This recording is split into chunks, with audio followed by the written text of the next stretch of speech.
Hello. Yeah, so I'd like to talk a little bit about judo footwork because I think it's something that's actually really neglected generally by a lot of people learning. I've been doing judo since '88. I used to be something of a regional competitor. I'm not some kind of world champion or anything, so that don't take me seriously if that's what you're looking for.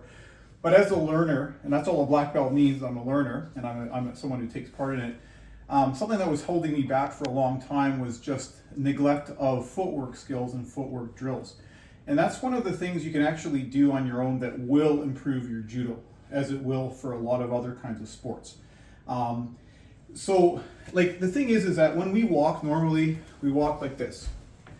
And yeah, that's in judo too. Sure, you'll be walking sometimes with your partner or with your opponent. That's fine, no problem. Okay, you don't need to train that. Or maybe go for a walk. It's not bad. Keep your balance. Walk around the neighborhood. I do that. It's healthy. It's a good thing to do. For just that's normal life. Problem with this, of course, is this is a long movement in judo, and on the way, I can get foot swept. I've committed to this big movement, and the person, if they're fast and they're smart and they know how to do judo, they can kind of come in and catch me with something. So that's not really a wise thing to be relying on this, what I'd call passing, because you're passing your front foot, passing footwork too much, okay? And that's where you'll see in the old manuals, and you'll see in a lot of instructionals online, something that I think they call tsugiashi, which means like thrusting or stabbing, stepping, where you always keep one in front. And this is something that's common to everything, like boxing, I'm sure they even have it in basketball, but like fencing, right? You're gonna see that kind of a thing. Because why? I'm not committing to some big movement, and I'm keeping myself ready and balanced the whole time. So that's, of course, a very wise thing to do. You can train this. Having said that, but before I go on to the circular stepping, which is the much more common form of judo stepping, you're not going to develop your muscles for this just by doing the regular sugi ashi footwork. That's not a muscular thing. You can develop a little bit of balance skill with this. But the thing is if you want to actually develop the muscles for this and the ability to retract your foot quickly if what you do isn't what you want, you should be practicing effectively lunges. Not this kind of thing, because this is too slow and big. You don't fight like that. You fight with little short steps. So it's something easy to do. It doesn't have to be exactly in one particular direction. It could be out here. But you could be doing this while you're cooking. You could be doing this anytime. Just sort of shift one foot out and then bring it back in. I mean, if you like doing other things like fencing too, make it more like a fencing lunge and you're angling out that way. But just this kind of a footwork thing, it will actually develop muscles because it's actually putting a lot more pressure on you than you think. Why is this important too? Because when you're going forward, you want to keep your center of balance a little bit low, right? If I'm always up, sort of up high, well, my center of balance is high and easier to throw, right? If I train myself with this kind of lunging, sliding sort of step, it doesn't have to necessarily completely always slide, but just this sort of a thing. When I'm coming in, I'm keeping myself, my balance is lower. And if that other person is standing more upright, their center of gravity is higher. It's going to be harder for them to throw me. So I'm keeping myself protected.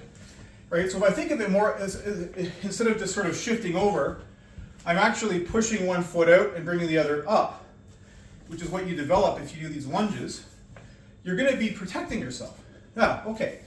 Now the last little piece I want to add. So that's basically, I say this is the lunge. So practice this.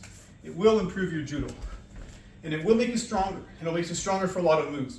A lot of moves involve lunging, don't they? Right? Right? They do. Okay? Last thing is, judo footwork is not really super linear.